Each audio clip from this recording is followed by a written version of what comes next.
যদি আপনি ভালো এক নির্বাচন উপহার দিতে না পারেন তাহলে বাংলাদেশের জনগণ আপনাকে কোনো অবস্থাতেই ক্ষমা করবেন না। ভোলার গ্যাস, ভোলার জনগণের অধিকার বেশি। এর জন্য আমি বলবো প্রত্যেকটা মানুষ যেন ভোলার জনগণ গ্যাস ব্যবহার করতে পারে সে ব্যবস্থা করতে হবে। শুধু ভোলার গ্যাস, এটা ভোলার গ্যাস নয়, এটা জাতীয় সম্পদ। আমি দাবি করব এই ভোলার গ্যাস যেন বরিশাল বিভাগের মতো দেওয়া হয়, যেন বরিশালের মানুষ, বরিশালের বিভাগের মানুষ উন্নতি করতে, উন্নয়ন করতে পারে। আমরা বলবো বাংলাদেশের প্রত্যেকটা মানুষ যেন বাংলাদেশের প্রত্যেকটা সম্পত্তির অধিকারী এবং তারা মালিক এবং সমভাবে তারা সেখান থেকে উপকৃত হতে পারে সেই ব্যবস্থা করতে হবে। প্রিয় ভাইয়েরা আমার, আজকে ভোলা এবং বরিশালের মধ্যে একটা ব্রিজ হওয়ার খুবই প্রয়োজন, সেতুর খুবই প্রয়োজন। এই জনগণ এই গণসমাবেশ থেকে আমরা আহ্বান করবো সরকারকে অচিরেই যেন আমরা এখানে ব্রিজ দেখতে পারি সেই ব্যবস্থা সরকারকে অবশ্যই করতে হবে।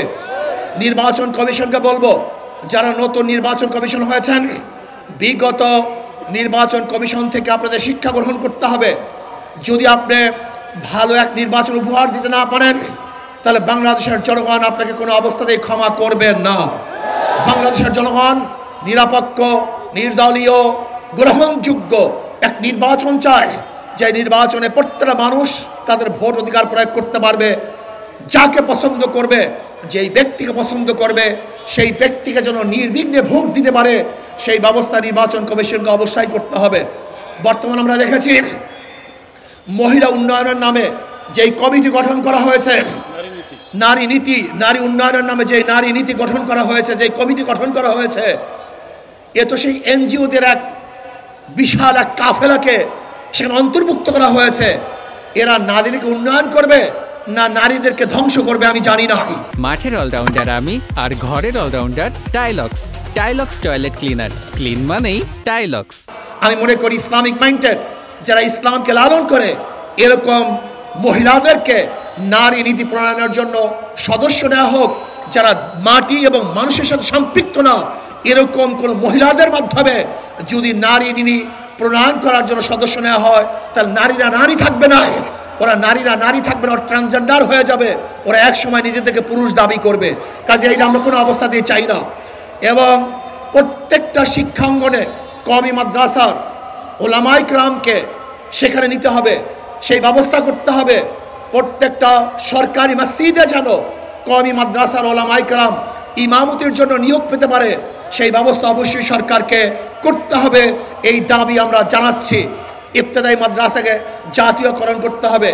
এক কথায় শিক্ষাঙ্গনের মধ্যে ইসলামী শিক্ষা বাদ দিয়ে কোনো শিক্ষা বাংলাদেশের জনগণ চায় না, করতে দেবে না ইনশাআল্লাহ। কাজে আসুন, আগামী যদি ভোলাতে প্রত্যেক জায়গায় গ্যাস না দেওয়া হয় তাহলে 6 ডিসেম্বর ইন্টারকো অফিস ভোলাবাসী ঘেরাও করবে ইনশাআল্লাহ।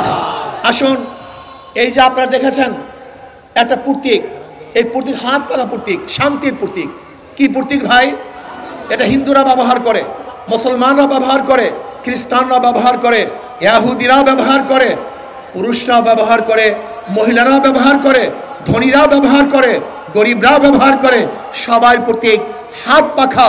সব মার্কা দেখা শেষ, হাত পাখার বাংলাদেশ। সব মার্কা দেখা শেষ, হাত পাখার বাংলাদেশ। সব দল দেখা শেষ, ইসলামের বাংলাদেশ। সবুজ বাংলা দেখেছি, নতুন বাংলা দেখেছি, সোনার বাংলা দেখেছি, ডিজিটাল বাংলা দেখেছি, স্মার্ট বাংলা দেখেছি। এদেশের আর কোনো বাংলা দেখতে চাই না। এখন শুধু দেখবো ইসলামী বাংলা, ইসলামী হুকুমত।